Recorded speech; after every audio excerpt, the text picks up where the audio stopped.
All right, well, we confirmed the quorum, so why don't we call to order our warrant committee meeting? It is 7 o'clock on December 10th. And this meeting is being video recorded. So let's just go through the agenda tonight is we won't have any minutes to approve. They're still in process. And we'll go through the calendar, quick update on the calendar. We'll talk about, we have like 3 votes. One is the discussion of the financial management policies and objectives. And and talk about the updates to that. We will talk about the revised revenue and fixed costs of pension and health and a couple other small items.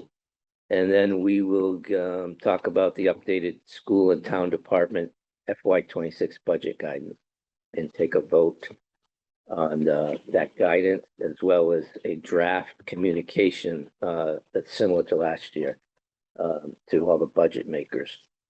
And then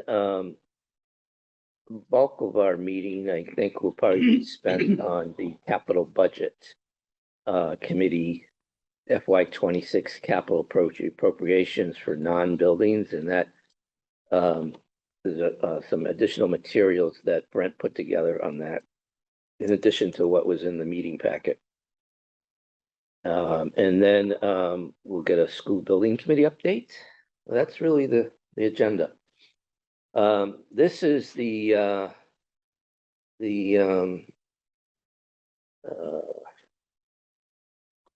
calendar hasn't changed. The only thing that there was an agreement to swap minute takers for the 18th and the 10th. So Peter, you're the minute taker for tonight, and Brent has the 18th. And then Thank you again. yeah, and so then we'll the rest of the calendar is still as we originally planned. So I thought we'd talk about the so if you remember, we did look at the financial management policies and objectives back in oh, I apologize. We should before we go any further, we should take a roll call.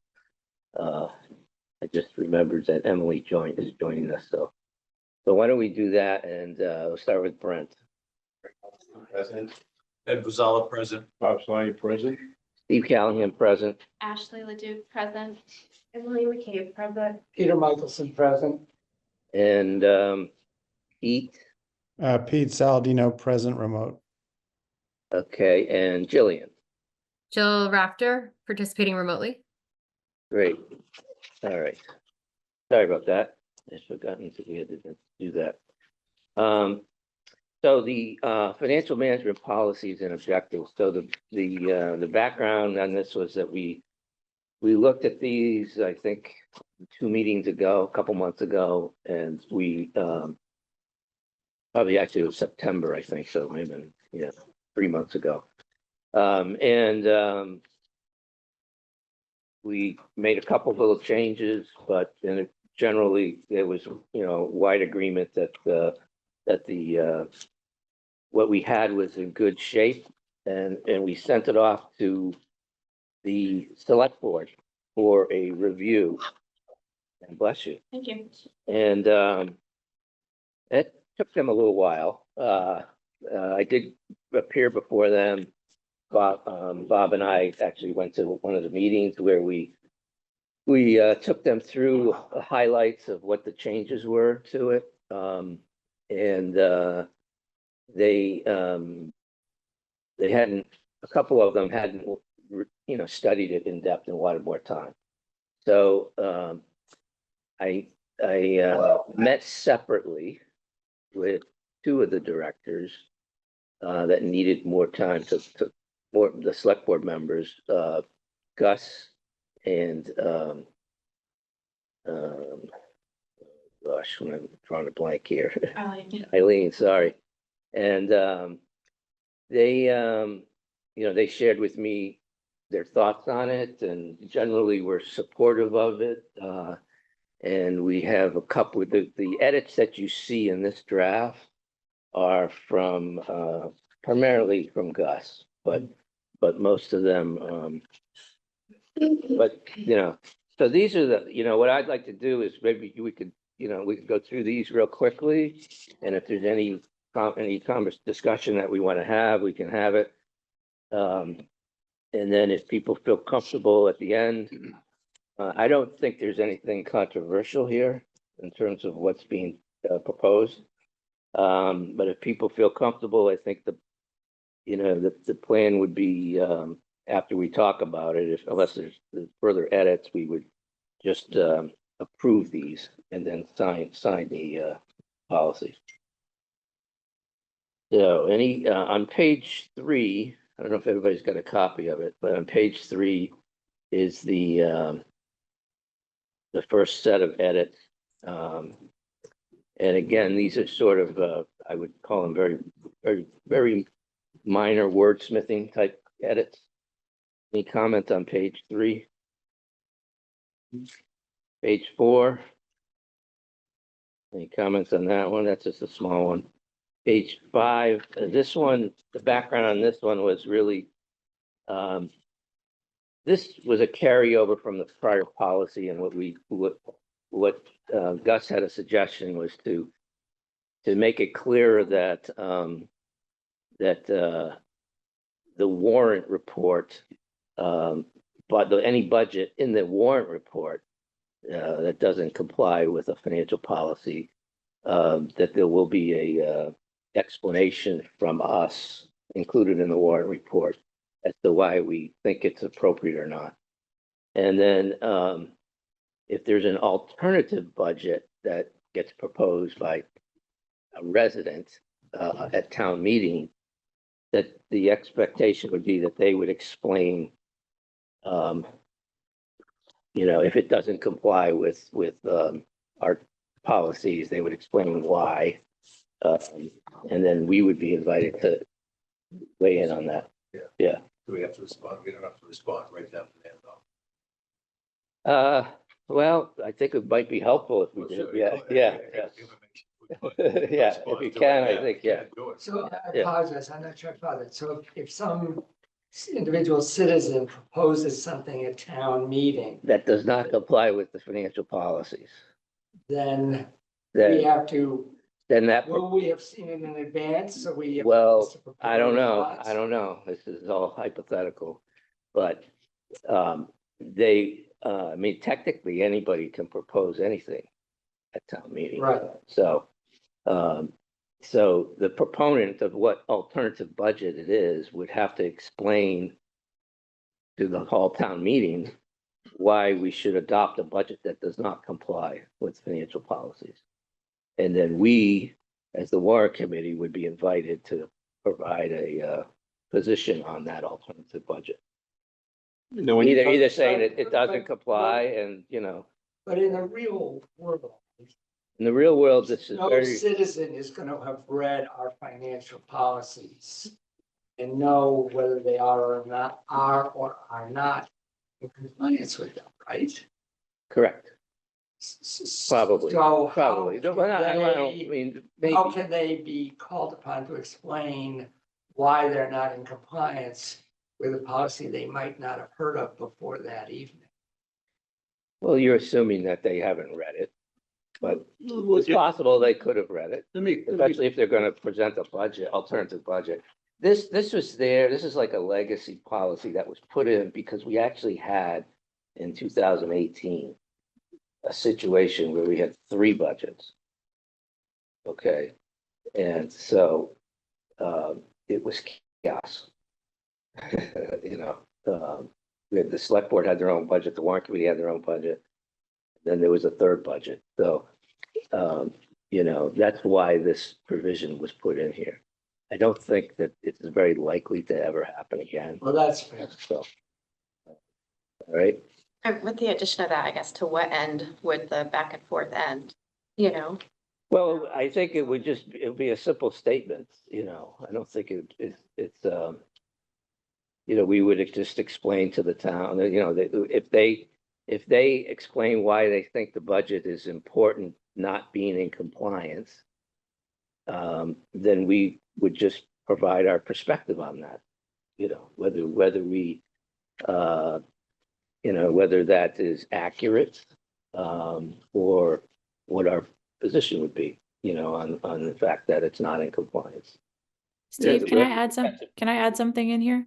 Yeah, I would think, I understand, Peter, what you're saying. I think that anybody who's going to submit a wholesale budget to be considered at town meeting would have at least met with the warrant committee or Frank and myself to explain why they were putting in a new budget. And we would have those conversations about financial policy. I want to make sure this is different than somebody just making a change on town meeting floor to a single budget line item. And if that threw it out of policy, then yes, they might not know what the whole financial policy is. But I think if somebody's going to submit an entirely separate budget, then we would have some conversations leading up to town meeting. that's a good point. That's okay. I mean, that's an excellent point, Christine. It's- Okay, so I misunderstood that. I thought it was like someone comes, this is a total hypothetical. Someone comes to town meeting floor and says, I think the police are underfunded. And I want to increase the amount for the police department by $72,000. That was, of course, completely made up out of whole cloth.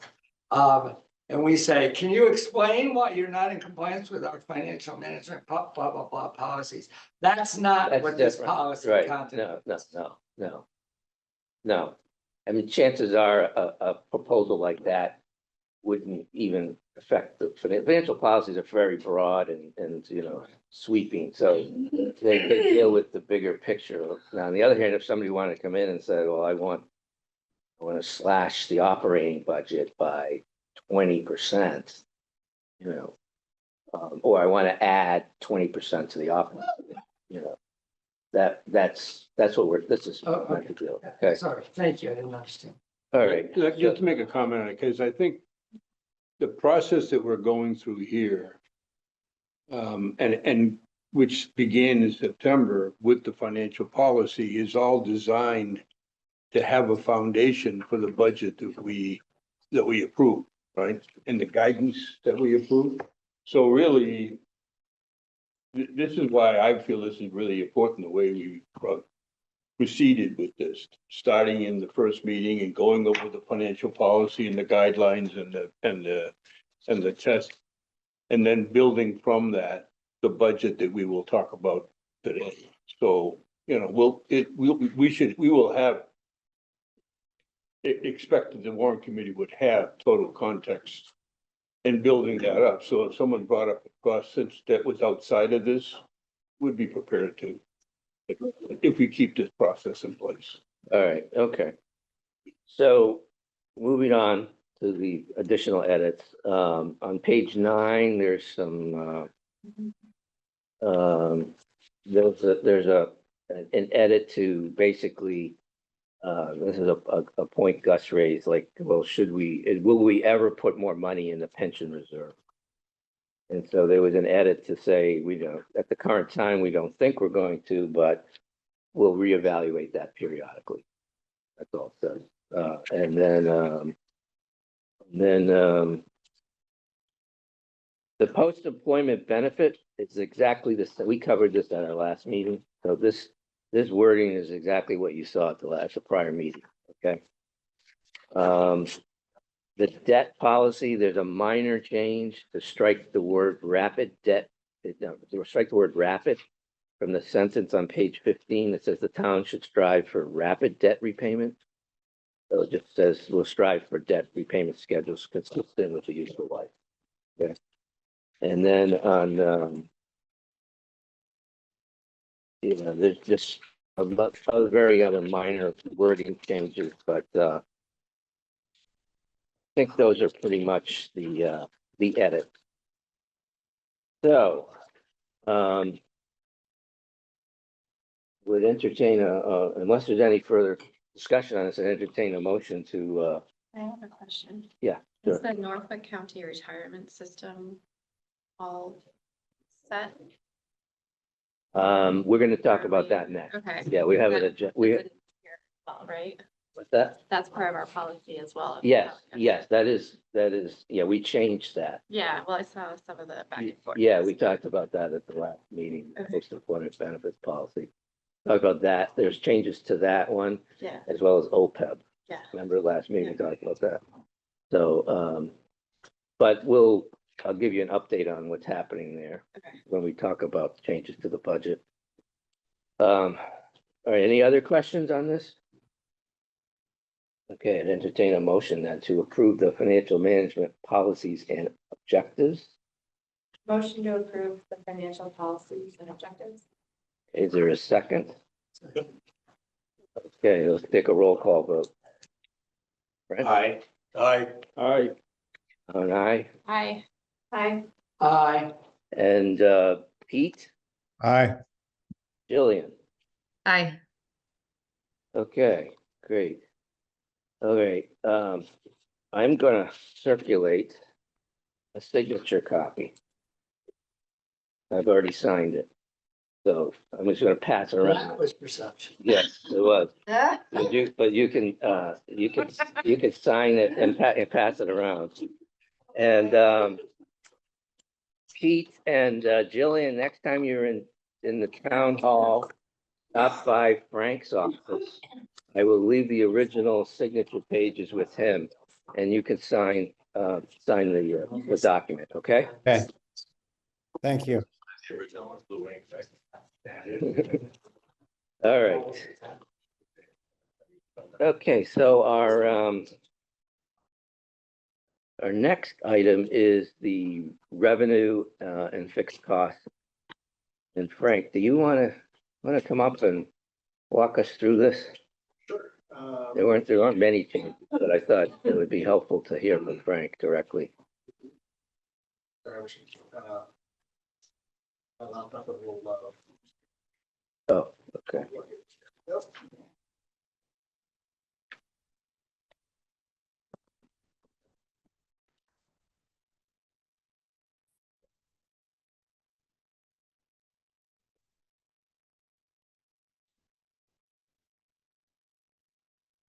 So from our last meeting, there have been a couple of tweaks here and there.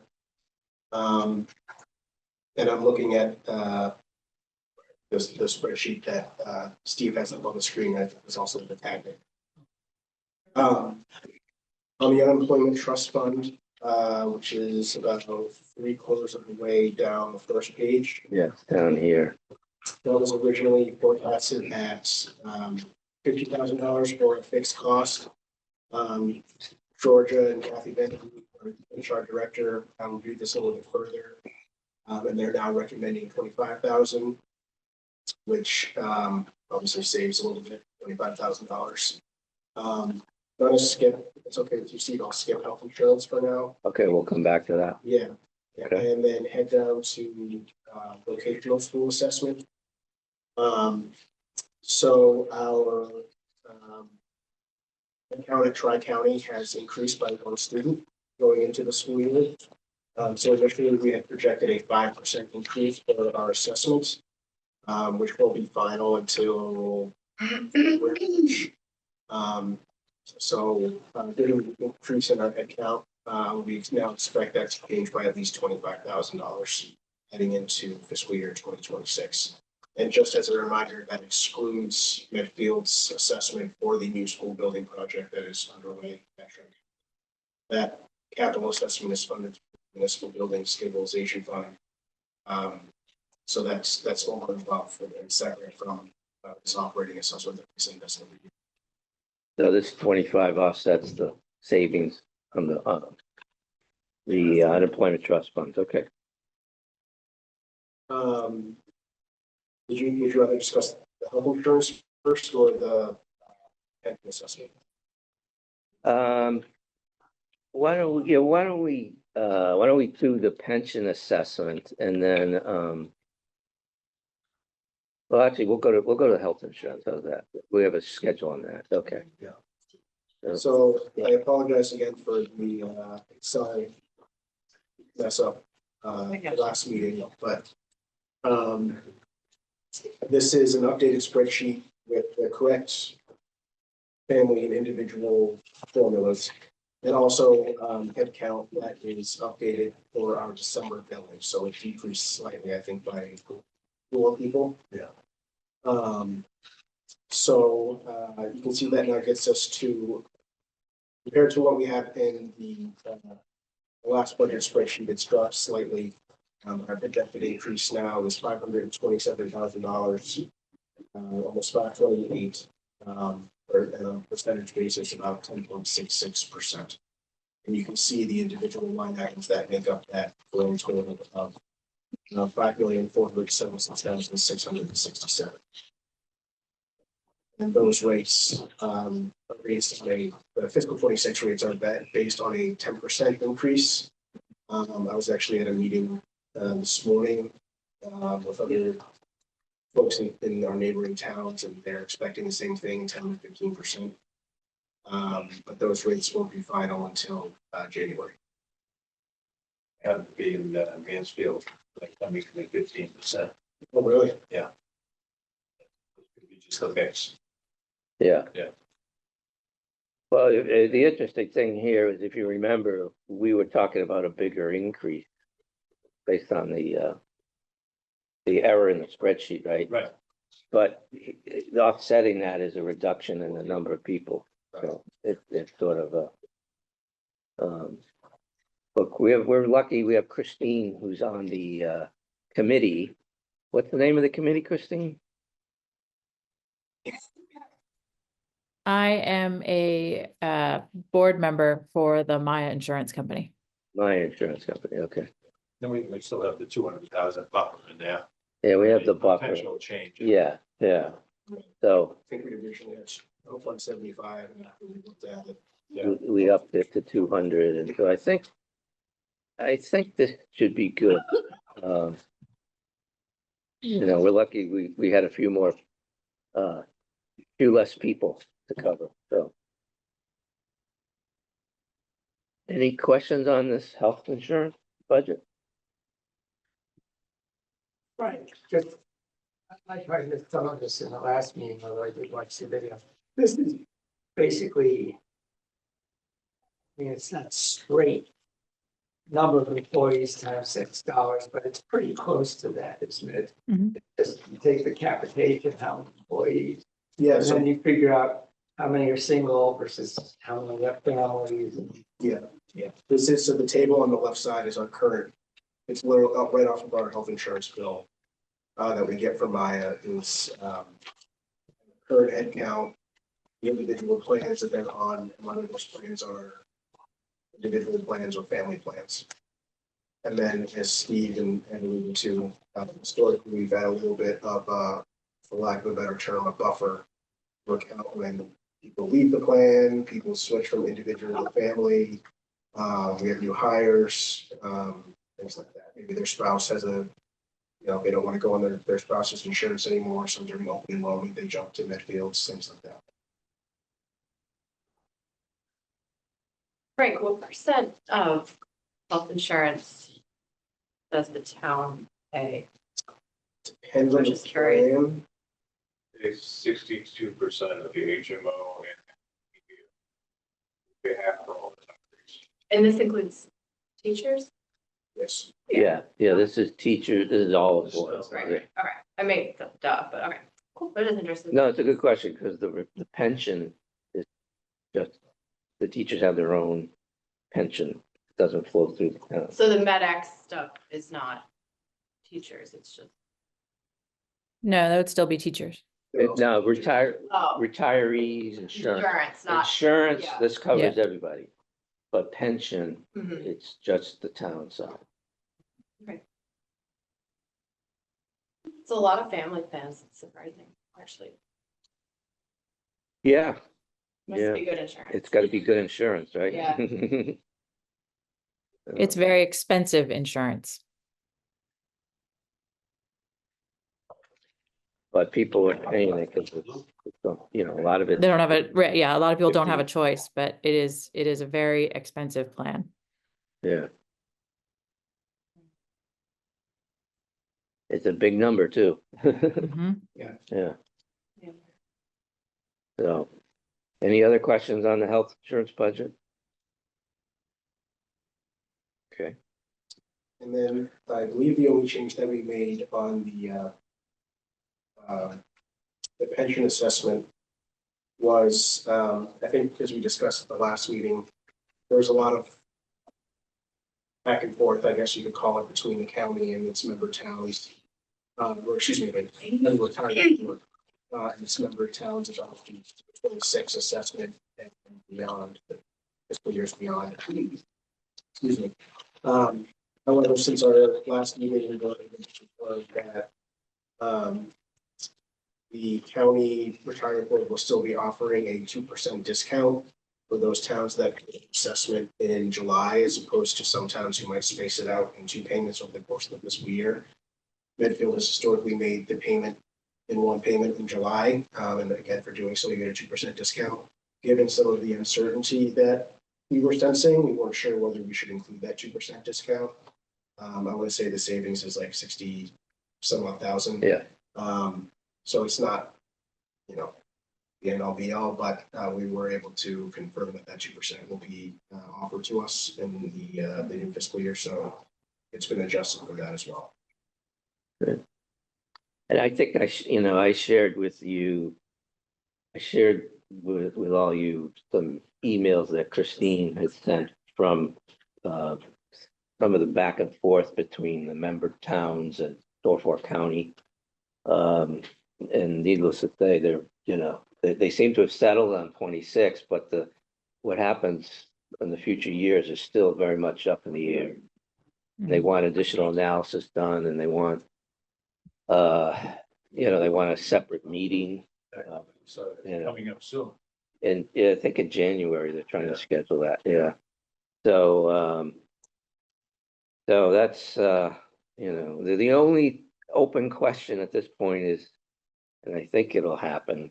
I'm just mentioning it because it's an open point in our guidance, and that is, if for some strange reason PERAC comes back and says, we're not going to approve these 26 assessments, you need to go back or do something. And I don't expect that to happen, but if that does, this guidance assumes PERAC is going to be on board. We should know that fairly soon. So, that's pretty Before much we it, get right, off that, Frank? I had one question before we get off that. Yeah. In those emails, I think the person from the town of Sharon was basically saying, based on the current schedule, it's almost seems a certainty to trigger a budget above the 2.5% threshold in future years. And I'm wondering if we share that similar assessment. Well, I mean, every town is unique in terms Yeah. of what their assessment is and and it's based on the number of, retirees, or how many employees and retirees, and, how many with the age of the potential retirees. So it's a little different in terms of assessments, but one thing we have in our benefit is that we do have this pension reserve, which Right. not all towns have. So that, the hope is that we will not need a Prop 2.5 override, because we will be able to use this pension reserve to offset the increase. But we won't know that for good until we get the revised projections, going out the next 4 or 5 years. So That makes sense. We reviewed that last meeting, but thank you for clarifying that. yeah. Okay, so that leaves us with a 3.6%, 3.61. Frank likes to take it out to 2 decimal points. And it's split between the school department, 3.6 and 3.7 for the town. That's rounded. So the town gets a slightly higher percentage because of the way the math works. But we basically, there's a $2 million remaining revenues, it gets shared 75-25 between the school and the town department, consistent with what we've done in the past. And so this would be the guidance that we would provide. And the understanding would be, look, this is our best guess at this point. If for some reason the state kind of, blows up local aid, or somehow the pension thing doesn't materialize the way we think it's going to, then we'll obviously have to change this guidance, when that happens. But right now, this is our best guess.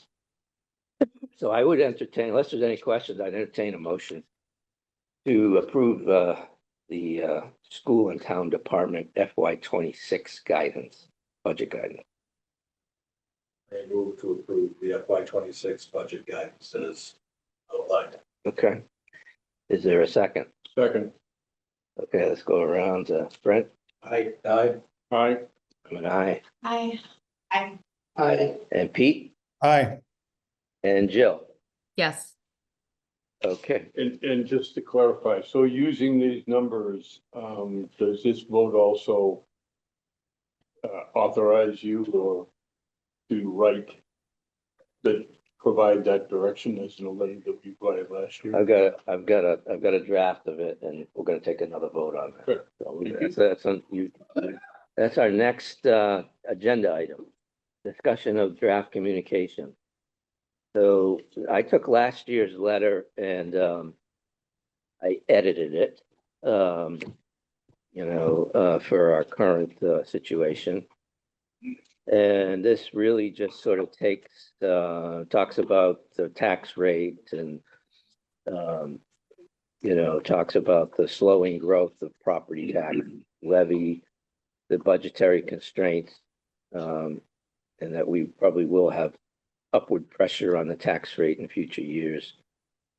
And that we've taken a cautious approach to budgeting in 2026, and we are recommending a 3.6% budget guidance for the school and town departments.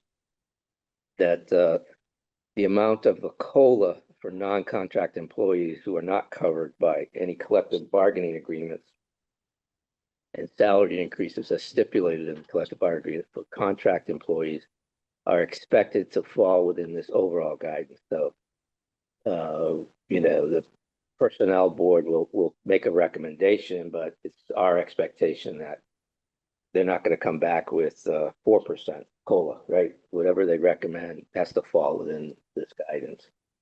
And, I just put some statistics in there about inflation and COLA. The Social Security Administration has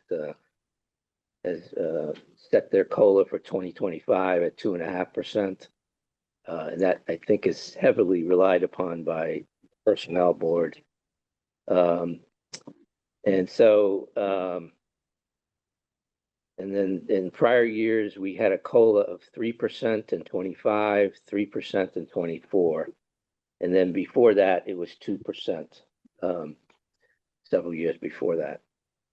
And then, so it's 3.6 for the schools and 3.7 for the town.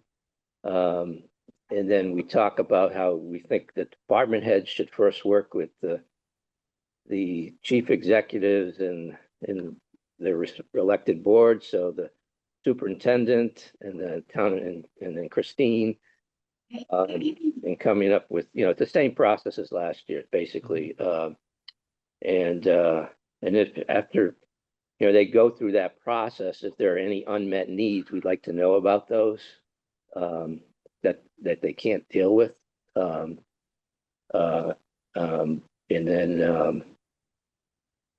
then the timeline is set out here. Typically we get the town's budgets. I guess Christine gets the town budgets, and then, they send them to us for our reviews in January with all the departments. And that we will start our reviews in January. If some of you might have already reached out, that's fine. And, I was, excuse me for interrupting, I was gonna ask, how can we now reach out to the? I think you can make, you Covering? can make a first, kind of coordination type meeting. Christine, they might need a little more time on the budgets. I'm not sure if do they So have? we've, everybody's been through almost everybody's been through the budget process meeting with me. However, we've asked them not to formally present their budget to the warrant committee or enter anything into Munis until we go back and review exactly what those requests are when we look at the budget as a whole. So they should be ready shortly. Okay. But there's no reason why you can't reach out just to start setting things up, but some of them won't be ready to present anything just yet. I won't be able to present numbers, but you can meet Yeah. with them, have a discussion about what's going Yep. on and changes and stuff like that. Okay. Might need 2 meetings, but, and then, and then we're gonna meet with the school department. Hopefully that 11th date is okay with them. I'm putting it in the letter here, so if I hear them say no. So that's the letter. It's really, and the expectation is I try to send this out to as many people in the budget making process as possible that I have their emails for. But Christine will get it to all her departments and heads, I'm sure. So is there any comments or questions on that letter? Oh, it's great. Okay. I just want to just again reemphasize how important this step is and that, and the progress that's been made. And Ed, you mentioned, surrounding town that's looking at a $6 million gap in their budget process. And this whole process that we've done this fall that leads to this letter and all the work that's been done by the committee and by the town and Christine and Steve and has been really important. And getting there, having these guidelines and having these parameters is a huge step. And having been in the past in this quagmire of deficits and problems to be dealt with, this is preemptive and really important. So, and then we appreciate the work. I would entertain a motion to approve the letter. Move to approve the letter as currently written. Okay, is there a second? Second. All right, around, Aye. Aye, Aye. Pete Hi. and Jill. Yes. Great. I'll send that out tomorrow. All right, and I guess we're on to capital budget. Let's see if I can get back to, okay, here we go.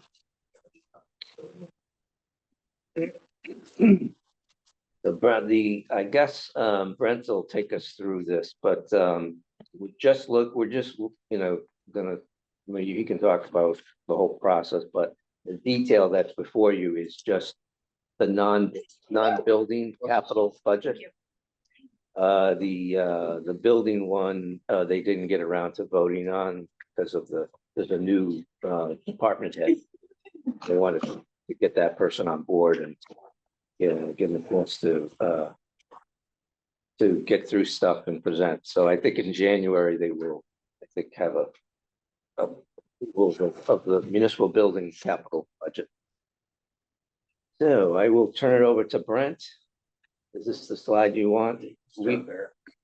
We should have handouts of some of that. Yeah. Oh, no, maybe not this. Yeah, so I have a supplement to what you're seeing on here later. So I would recommend, sure by now everybody has read covered chart, the FY 2025 annual budget. But at the minimum, you should read the section on the capital budget, sir, page 233 from the last one. I have these going back 3 years. I spent a year as your representative on the capital budget committee. This year, I thought I would try to do more I did last year in informing you as to what's going on. I understand, I think, more than I did a year ago. But I would say that the first thing you're looking at there is the capital improvement plan. Every time we meet as a capital budget committee, we get a copy of this. Thank you. And it's often subtly different in small ways, and I must have 50 of these by now. But it's memorialized each year in this annual budget document. So if you turn through this, you will find the capital improvement plan as it existed at the time that this was created, where starts with fiscal year 25. You have this with you. I'm going to review fiscal year 25. So that was what was improved in the spring at the town meeting. And then we'll discuss the recommendations for appropriations of the capital stabilization fund for year 26. So if you're looking at on the screen, the colored boxes are the ones that are we'll be discussing. But I'm also going to show you how this capital improvement plan for the current fiscal year evolved over the last 3 years. In other words, in fiscal year 23, what was being predicted for fiscal year 26, which is what we're talking about now, and fiscal year 24, what was prediction and so forth. I find that to be useful, and I think you'll agree with me that hearteningly, it didn't change all that much. It's a good sign. The forecasting is about correct, at least for some of the items that we'll talk about. So if you have the other set of, if they're available as slides, otherwise they're here in your handout. So Well, I have them both. I'm going to go through the. yeah, the first one is just Oh, this one, what was approved at the town meeting for fiscal year 25. What page is that? On the handout. So the very first The page. first Oh, one, it's I apologize. It's review of small. FY 25 appropriate. Fine, if you get access to the slides, those are watching remotely, you have them with you, read along. So I broke this down. I think I followed the guidance of someone else who did this first, but the first batch are things that come directly out of the capital stabilization fund. That's the most important aspect of the capital budget committee, is to judge the worthiness of proposals to be dispersed from that, because that is the fund that there's no formal source of revenue other than, since its inception, being mostly from free cash. So it's important that we keep an eye on that. The second batch are things that are funded sources other than the capital stabilization fund. Again, in fiscal year 25, there was one exception that I'll get to that in a moment. Then at the very bottom, there's one item that was proposed that year that did not get approved for funding. So it's just here listed as held, which isn't necessarily to say no forever, but just say in fiscal year 25, I decided not to fund that. That was the beginning of a funding process for sidewalk improvement. So if you look at the first batch, the capital stabilization fund request, so the way it's listed in the capital improvement plan is that each item is a row in a spreadsheet. It is designated with a project ID number associated with a department. Project has a brief name, and then there's a project description. In this case, you will find a project narrative in the budget book for each of these items. I will warn you that my observation is that from time to time, projects that are given a designation might shift to a new designation number. Sometimes it just says vehicle. The actual vehicle being purchased might be different by the time we get to that allotment than it was when first designated 2 years prior to that. But in any case, for the most part, these things do track. So if 3 years ago there was a designee in here that says MFD 11, large and small diameter hose, that was in fact the same thing it was 3 years ago when it was first put in the capital improvement plan. So that this unique identifying number has been working reasonably well. The total you see here for all these requests that the town approved in the spring of this year is listed at 1,240,000. However, what was actually approved at the town meeting to be dispersed from the capital stabilization fund was 1,270,000. And the reason for the difference is that if you look down in the second batch, you see lighting at the Metacomet tennis courts, The original request was put in at 165, but was approved at the town meeting was 100,000 because that was a mix of funding sources, including donations, grants, and some amount that came from the capital stabilization fund.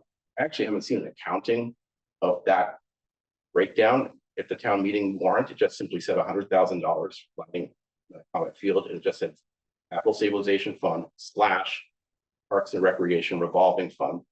But I can only assume that that's the missing $30,000. That makes the total amount that was dispersed out of the capital stabilization fund last year at $1,270,000. Frank, you're shaking your head. You're confirming that? Okay. So it's good. In an earmark, I think, that went towards that, we have to make the extra. The 100,000 one got cut to.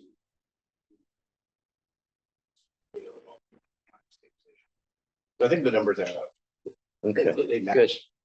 That's good. That's good. Yeah, And that's the number that the 1,270 appears later in one of these spreadsheets about sort of the year by year how the capital stabilization fund balance growth. So the next one is the summary of what is being requested for the current fiscal year or the upcoming fiscal year 2026. so that now we're on to the FY 26 Yes. appropriation page. Again, the first half are things that are funded solely out of the capital stabilization fund. So for each of these, just this year, the process is slightly different. By the way, if you when you read the annual budget book, you might be, as I am, that this whole process is only a few years old, which is remarkable. Which also means that it's evolving. So one of the nice things that happened this year was we asked each of the people requesting money from the capital stabilization fund, or really any of the funds that fund capital, to fill out a cover letter associated with their request, in which they would indicate the dollar amount, but also a larger description of what's contained in the spreadsheet as to what it is that they're requesting. Then a section to describe the benefits if we were to fund it, and the costs or potential risks to the town if it was not funded. That cover letter is meant to accompany a invoice or purchase order, quote, or some other documentation that explains why this dollar amount. And so for almost all of the things that are in this spreadsheet you're looking at right now, those were provided, and I can give you detailed information on each of these items if you wish, taken from those cover sheets, or you can simply content yourself with the shorter version that's written here under project description. I think in most cases that's pretty self-explanatory. Can I ask a question?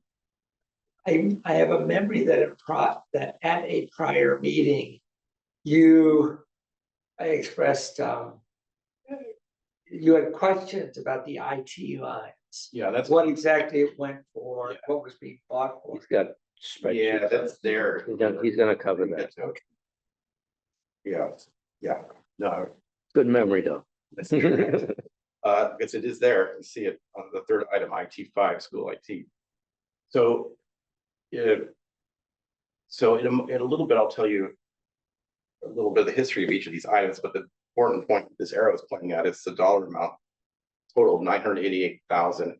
So that will appear later. You'll see that number 988,000 is a request from the capital stabilization fund for the projects listed here. Fred, can I ask you Yeah. a quick question? On the vehicles, that seems to be, between the IT and the rest of the budget seems to be vehicles and IT is most of it, but is there a master inventory of vehicles that the town owns?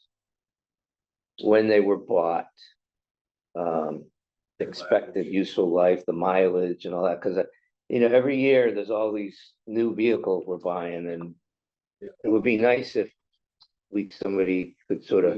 We do have that. So we just received it relatively recently. So I'm opening it now. We have a consolidated fleet information spreadsheet. To be honest, I haven't poured through every detail of it. Okay, But we do have an inventory. Okay, In fact, good. That's one of the things I requested, because some of the line items, like you see the first thing here listed, police and P19 police vehicle, replace line cruiser. Yeah, Well, So ideally, in my opinion, we would literally have a unique number on each of our police cars. Yeah. And say, this is line 1, this is line 2, and so that they would, become obsolete and need to be replaced at different staggered times, as opposed to saying, we have a line item for police cruiser. Yeah. And every year we're replacing one. Exactly. It gets a little confusing as to how many police cruisers do we actually have. So I think that perhaps at the next meeting, I can provide you with that. Okay, no, I just want to make sure it was, Well, I think. I'm glad, we wanna know I the trust head you. count on vehicles. I trust you 100%. I just want to make sure somebody was looking at it. That's all. And in fact, well, I mean, part of the reason for that request, among other reasons, besides just simply having a better sense of the total aggregate of our fleet, was also to have a sense of where there might be opportunities with regard to electrical vehicles and hybrids. But Yeah. in any case, whatever the reason for this, we Okay, good. I just haven't fully digested it yet. Okay. Sorry, go ahead. Then there's a grouping from other fund requests. These are pretty standard. They have it for years, those 3. So this year we're replacing an ambulance. The dollar amount requested is 414,000. The actual proposed for about 17. But anyway, the request is for 414. That's coming from the ambulance revolving fund. And then there were 3 items at the bottom that have to this date been held, which doesn't necessarily mean that they might not receive funding. It's just that this time the committee did not want to take a vote on them. Everything else, the first and second groupings have all been approved. So we've approved $988,000 worth of requests from Capital Stabilization Fund, 874, and a little extra in those other funds. So can I ask you a question about these projects held for further discussion? Like, for example, we're just talking about vehicles, this Parks 14 vehicle. Yeah. Is that an existing vehicle that's got a lot of mileage on it, or is this a brand new vehicle No, so that's town's never owned before? why it's held. So overall, And was it in the plan, the 5-year I'll plan? get to that too. Okay. Okay, all right. Another reason why it's held, perhaps, I can't speak for everybody on the committee, but overall, the viewpoint on the capital budget committee is that given great uncertainty in the total budget of the Parks and Recreation unit, especially considering their situation with the FAST Center, it seemed imprudent to commit money from the Park and Rec revolving fund to any particular outlay, no matter how worthy it might be, without further sort of information as to which we believe was coming in short order. We just had a last meeting to report as to, for example, how operations will be held for the next, say, 6 to 18 months, what the future is for the buildings. For example, one of the things they're requesting is money to have a strategic planning consultant and help them with a strategic plan. Seems like a wise idea, especially now, more than it was perhaps 4 months ago. However, is $40,000 enough at this point, given we greatly increased the difficulty level of planning for the Park and Recreation Department? Similarly, with regard to the tennis court. So the tennis court issue we brought up here last year, at the beginning of this cycle, the hope would be that there would be some combination of money from the Parks and Rec revolving fund and supplemented by the Capital Stabilization Fund. Now, it's not clear whether that's, speak for myself now, I think it's pretty high priority, but one might argue that there might be more superseding priorities given the nature of what's happening with the FAST Center and so forth. Yeah. So we'd ask them to go. I think all kids should just be required to learn to play tennis. That's That'll also resolve the issue. So I think the expectation is that our next meeting, which I'm not sure if it's even been scheduled yet, but it would be soon, given the holidays. You can interpret soon however you mean, but that we would get clarity on these 3 issues and if necessary, take a vote. The final thing is this vehicle. So the rationale behind this was that at the moment, so first of all, you could probably appreciate that the Parks and Rec team are doing a lot more driving around than they used to do, moving things from one place to another because they're basically nomads essentially. And so a lot of their team are driving essentially a 15-person passenger van just to haul equipment and things. And so there are apparently some people who work on the team who are not comfortable driving that large vehicle. And oftentimes it's not needed to just move a stereo system or things like that. So they had requested, which they don't currently have, some form of small SUV, like a Ford Explorer or something like that, at an amount. They've got some quotes at about $33,000. So they were asking for $40,000. I think the general tenor of the committee was that that's a nice to have, but maybe not a need to have at this point. And then that was the viewpoint even before we got the bad news about the back center. So now I think it's sort of more clear that maybe this is not the highest priority. So my suspicion is that we will revisit all three of these things. Just speaking for myself personally, it would really be good to know if the tennis courts are something we feel like it needs to be done soon. And their viewpoint is it does. It can't be seal coated anymore. It can repair it over and over. It passes its lifespan. And at some point, you know, get to the place where they can't really have people use it anymore. It's just a safety issue. That is an important thing, and it would be useful to know how much of the park and rec revolving fund would go to that versus capital stabilization, because it's a large number. And I think some of that will probably be informed by what you all are thinking about free cash going into the capital stabilization fund for the next year, because at the moment, we can get to that in a second, but this is a rather small number. 988,000 is a little bit less than historically we spent on the fund. And there's a sizable expectation for ARPA reimbursement into the fund, meaning that, you know, it's a pretty healthy number perhaps next year, which might guide your thinking about how much free cash you want to allot to it in the coming year. However, if we're going to spend up to $500,000 or more, that's a rather old quote, on resurfacing the tennis courts. They may not be applicable anymore. These quotes tend to have a lifespan much shorter than they used to have. That's something that is going to require a thought, I think. Well, I was pleased that you paused these requests, given there's a lot of it funding is supposed to come out of the Park and Rec revolving fund. Because I agree, there's a lot of uncertainty as to how that fund will get used, given their current situation. So they're going to have to reprioritize. I think that commission is going to have to reprioritize how they were thinking about using that fund. I mean, I know they're exploring temporary space, and you know, some of the cost of that could come out of the revolving fund.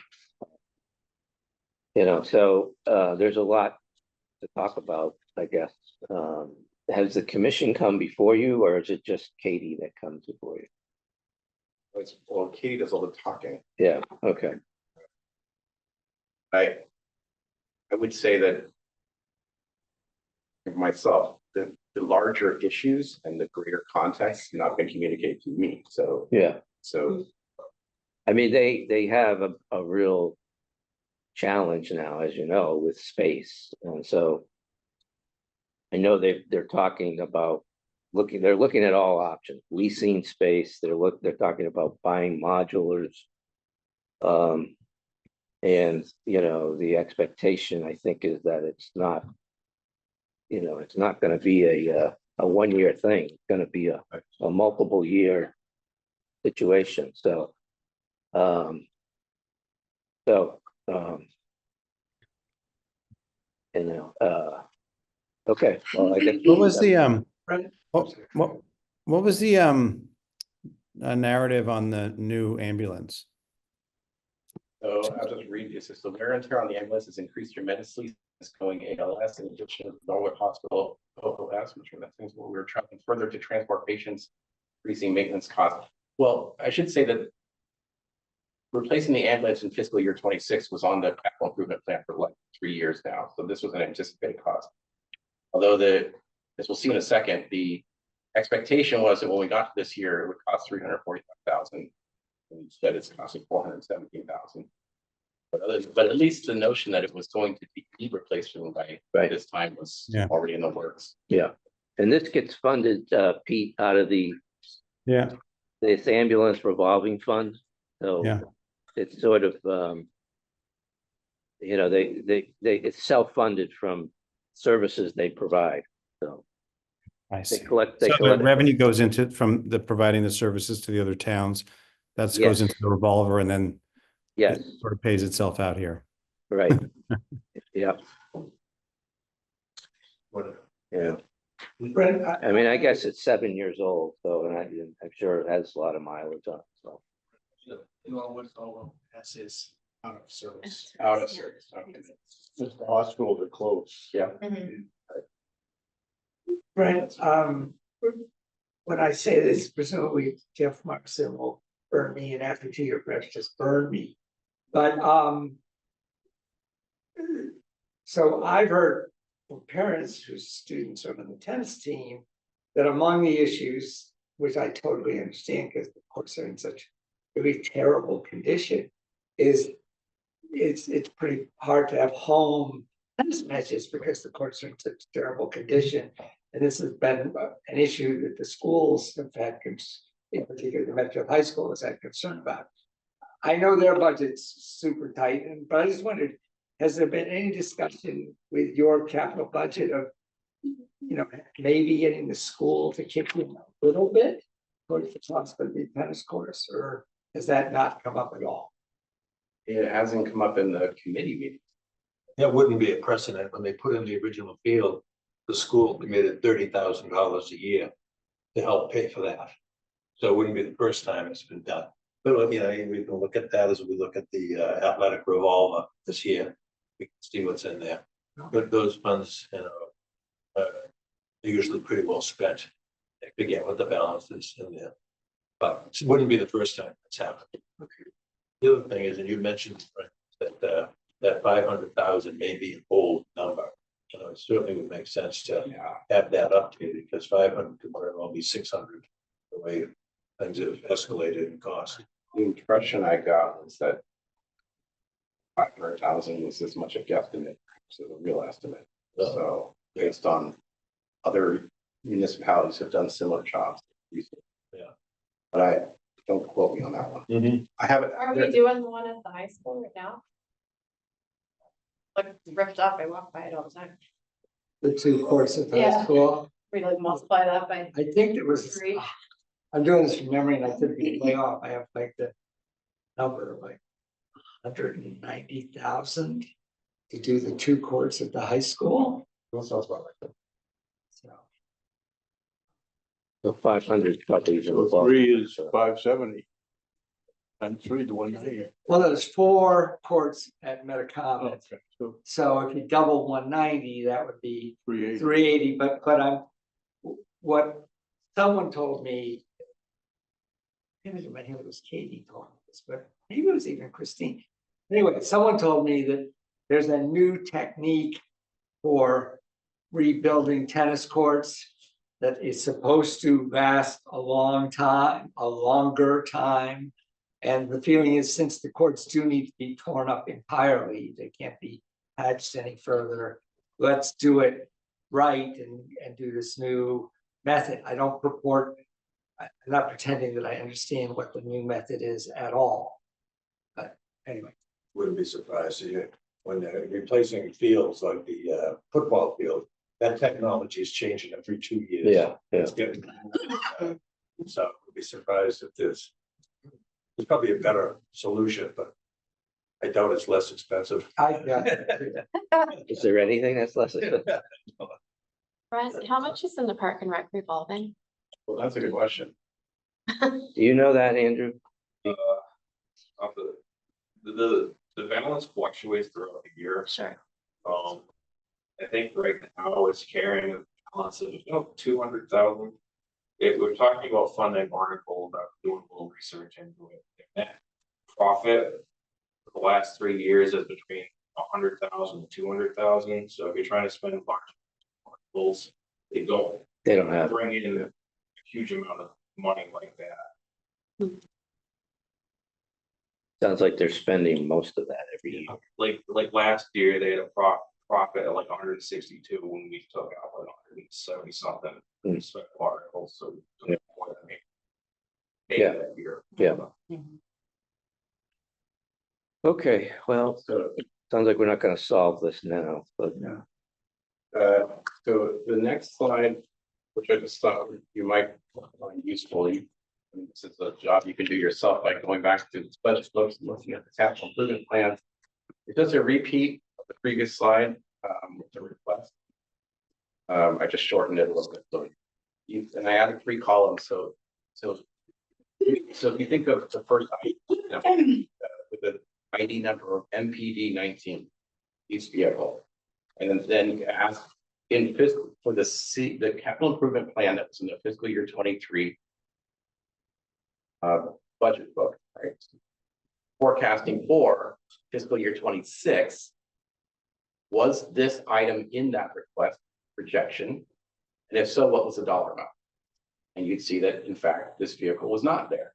You might say, well, we suddenly discovered we needed a new police vehicle. Well, what happened was, we're going to buy this in fiscal year 25, and instead we bought famously motorcycle. It's got pushed back. So this 66,000 just sort of swapped locations, if you want to think of it that way. Mhm. The other ones, if you see here, were anticipated. Well, so the school IT has been 300,000 for a couple of years now. You see it started off at a smaller number. So when we go and look at past school IT spending, you'll see that 100,000 for a particular fiscal year, and then you'll see 300,000.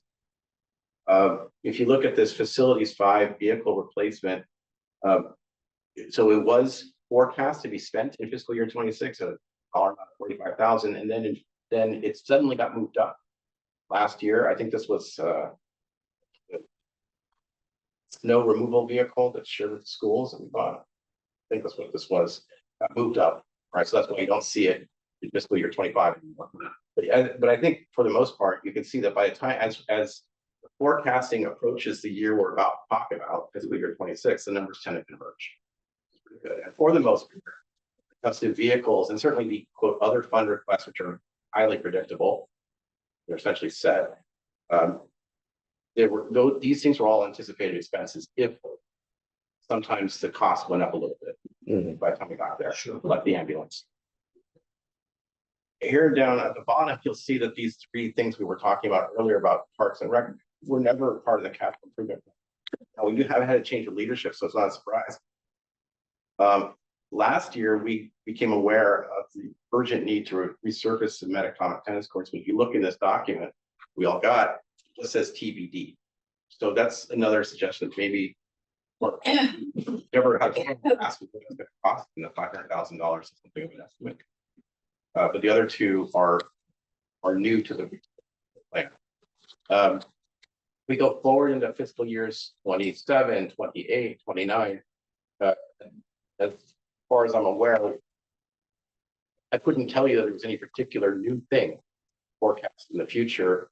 So overall, that would imply that the forecasting we're doing is pretty good and strong so far. yeah, that's Admittedly, primarily for vehicles and equipment that we know their lifespans for tasers, fire hoses, fire protection equipment.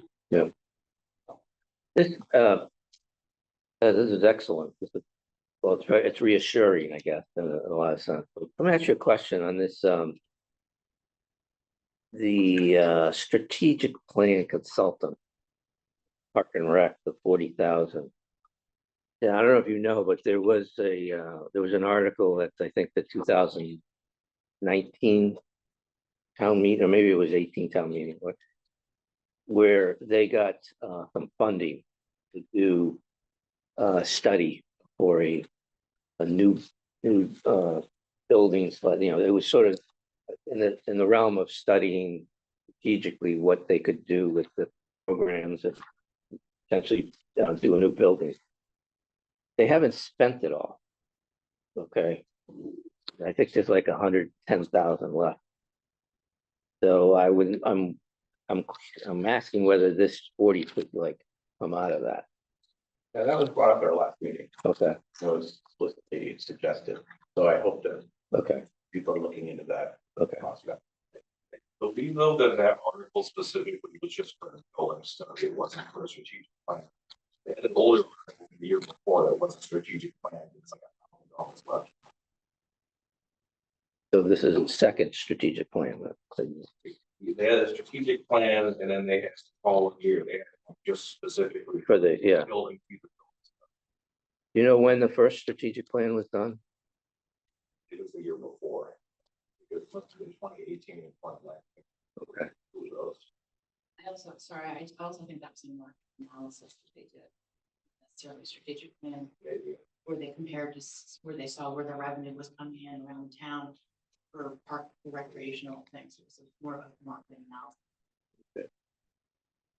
At any rate, okay, sounds like they've looked into that. Yeah, at least it was, the chair of the committee, so Sean brought it up. Okay. So if you want to advance to this is it's a literally cut and paste from a PDF I received from the IT department as to how accounting for their expenses. So just because it wouldn't fit, I broke it up into 3 segments.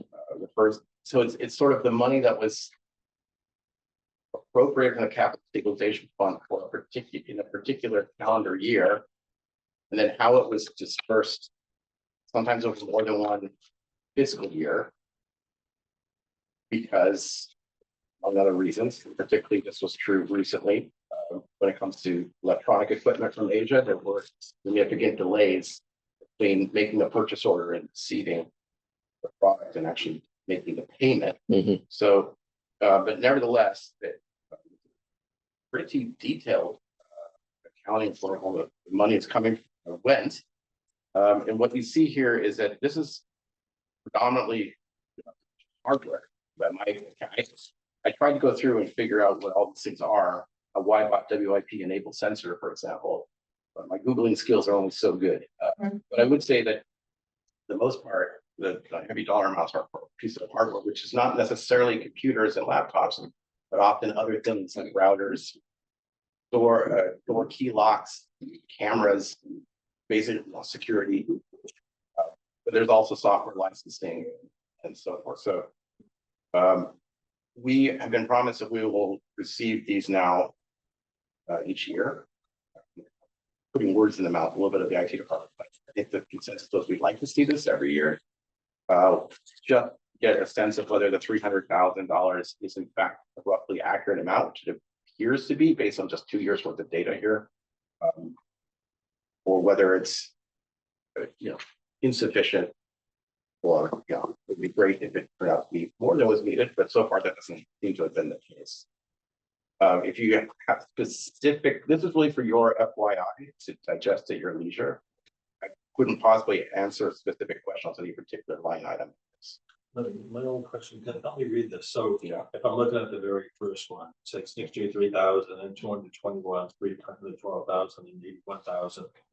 So that does that mean like in 2023 we had spent $221,000 Yes. out of the 300,000 appropriation and a budget? I think strictly speaking, the formula is saying that everything that was spent authorized under school IT in the fiscal year 2023 amounted to $221,000 in 18.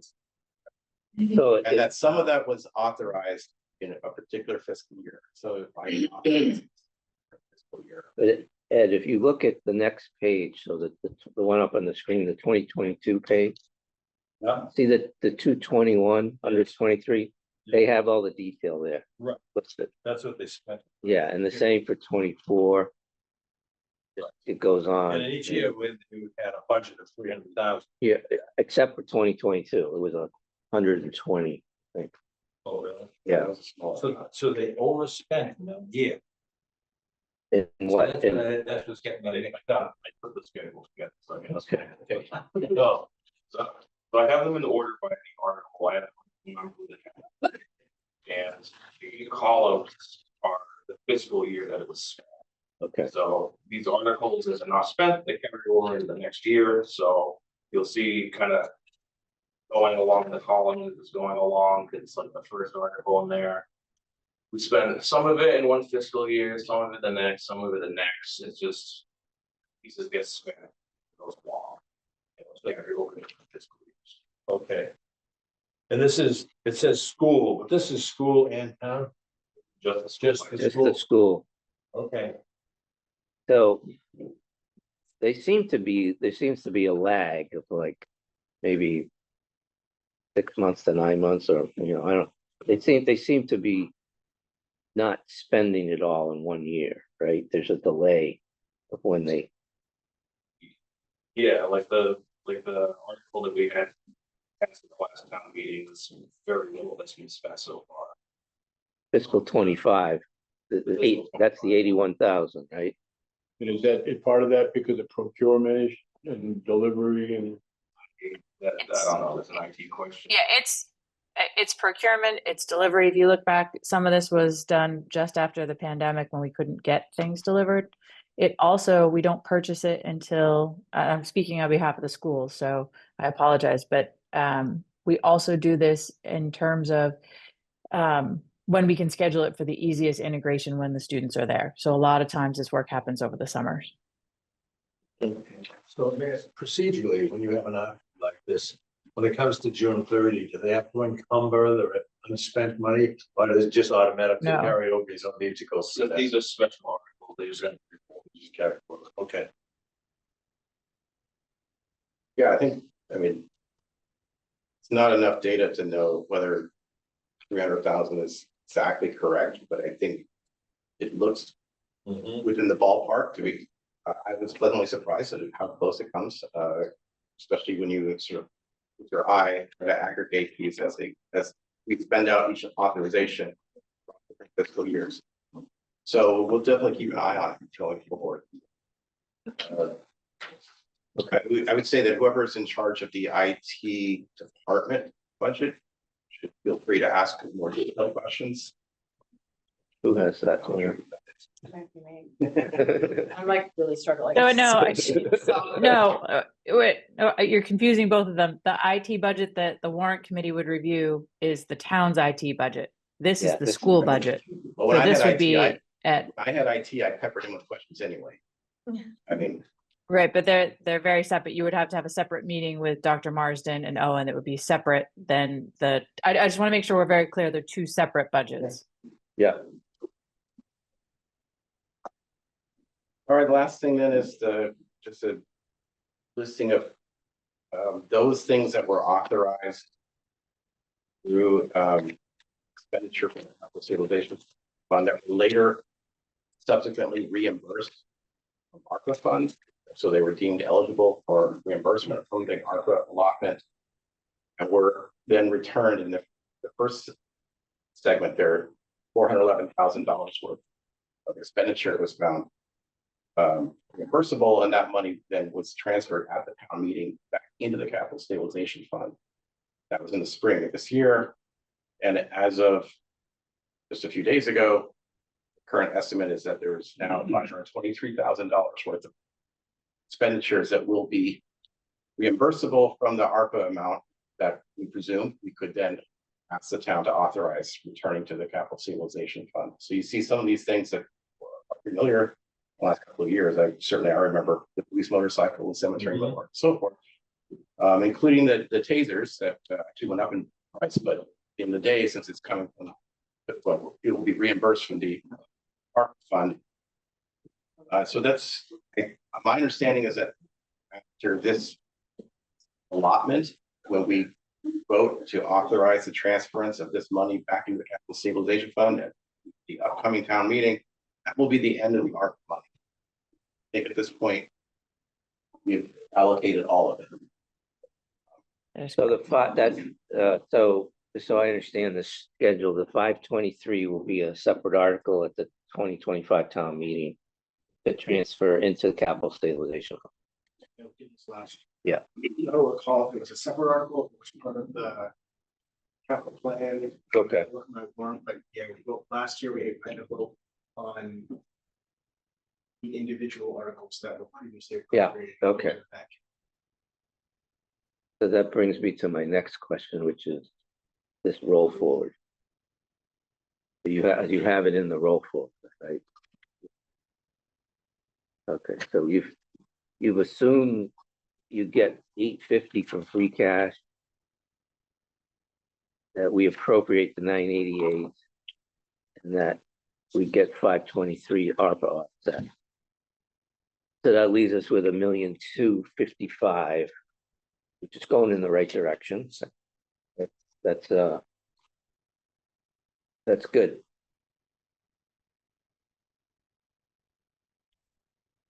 Was your question, are we transferring too much free cash? Is that your comment? I would not say that. I would just say that if you look at the capital improvement plan as the last version I've seen and aggregate all the expected outlays or requests on the capital stabilization fund, it'd be $941,000. Your document might have $1 million as a placeholder, but the number that's what it's worth in the capital improvement plan is 941. So the millions are pretty good placeholder. I did just put $1 million in there. So. You're talking about the 27. Yeah. Yeah. So you can see that. Yeah, well, then we need, every year we have to put free cash in. There's no free cash in 27 yet. But presumably it was the same amount that we did this year, the 850, that would, just a 1.1, right?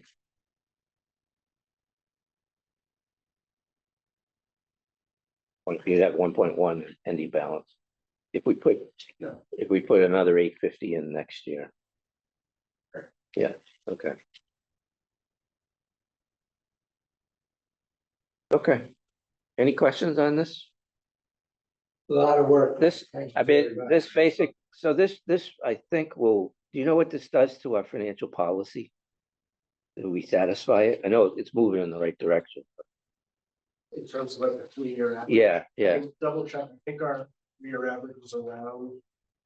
Well, actually, I guess we can do it. It's in the scorecard, I think. Yeah. Oh, that's a lot of work. I really appreciate that.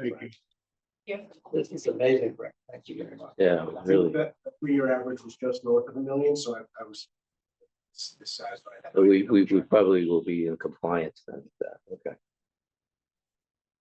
Oh, well, that was very good. Excellent. Thank you for all that work. I think I'm starting to understand it. All right. What's next on our agenda?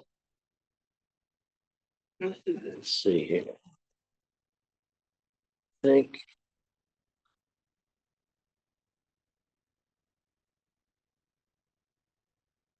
we have the school building committee update.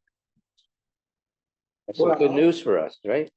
For once, good news. This isn't official till Friday, but it looks very much as if you will be accepted into the MSBA program, which means the town will be eligible for conservatively 23 million, and hopefully a bit more than that. There's quite a ways to go. You have to hire. I haven't read all the regs and I need to do it. The MSBA has a detailed sort of checklist of things the town needs to do, of hiring project manager, architect. They have lists of people who are approved and you have to pick from their approved list. But bottom line, the amount that the town will have to go to town meeting seeking will be reduced as a result of this. So that's really excellent news. And hopefully, I don't know, I would actually ask, this was a question I had that popped into my head to ask Christine. Is this likely to be a special town meeting or just go to a regular town meeting on something like this?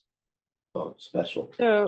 So we would never do a school project at an annual town meeting. I think we've talked about this at the SBC. It would always be a special town meeting, and that's not something we're ready for yet. Yeah. Oh, we're quite a ways, a long way. Yeah, but it would always be a special town meeting, never an annual. Okay. So that's the latest news. We have a meeting tomorrow night. So that will be a cheerful meeting. And then we'll sort of roll up our sleeves and start with the MSBA process. The question on the money that is being spent on the, some of these upfront fees are Feasibility study. not reimbursable Feasibility because of feasibility, right? Right, people study. So there will have to be money that the town appropriates Correct. in addition to the million that's in our. Yeah, we'll have. to- Right, yeah, talked about putting another 500 in to get them to a So million. that would be at the town meeting. Yes, the Yeah. next time meeting, my memory is we're close to 1 million now, like maybe high 800s or something like that. And we'll probably need to come up to close to 0.5 or something, close to 0.4, 1.5 for the full cost of the feasibility study.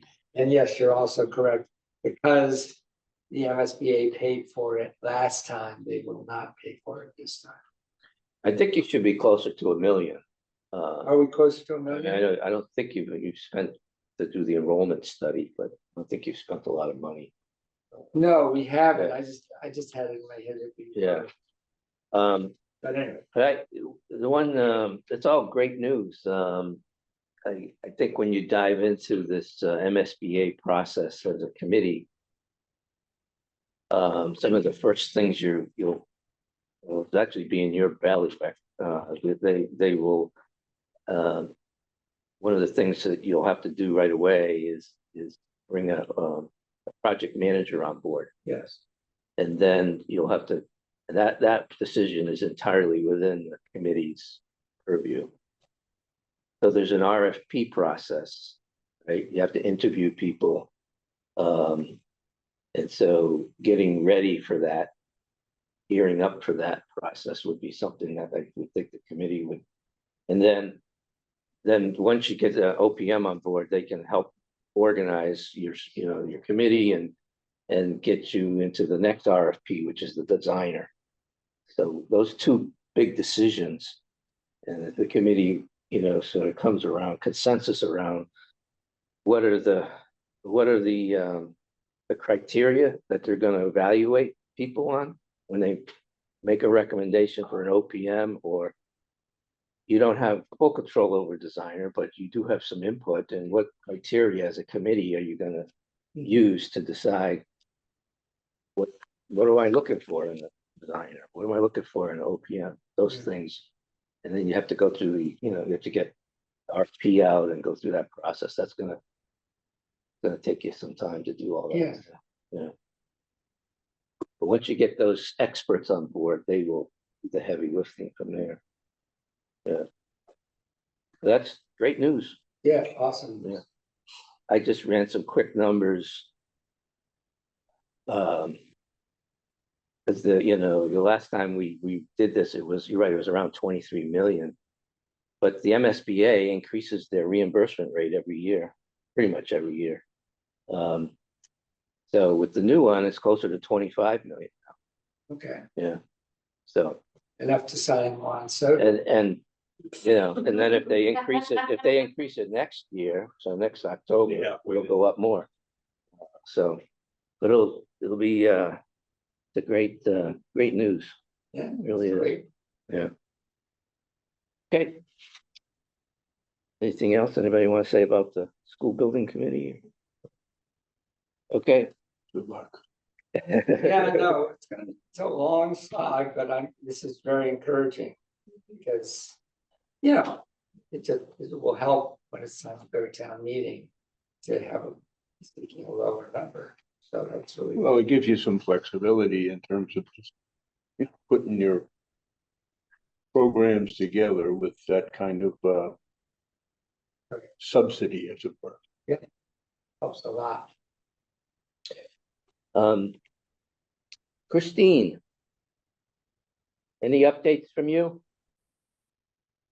Nothing right now. Nothing right now. Okay. Frank, anything? No. Okay.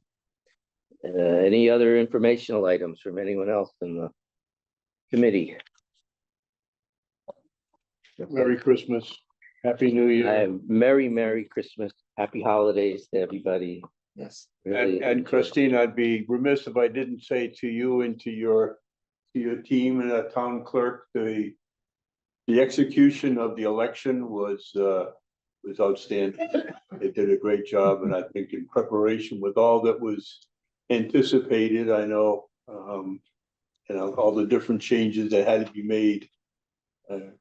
Credit to you and the team for getting that. Thank you. All the credit goes to Marion. I just say yes to whatever she asks for. That's the way your leadership, that's great leadership. Get good people, you can do that. One thing before we adjourn, is I wanted to just mention, we have those 2 dates in January, that we're gonna have departments come before us. And so if there's a date, one of those dates when you cannot physically be here, let me know. We'll try to schedule your department reviews for the other date. Okay. But keeping in mind, we have a lot of departments that scheduled a bit of a puzzle.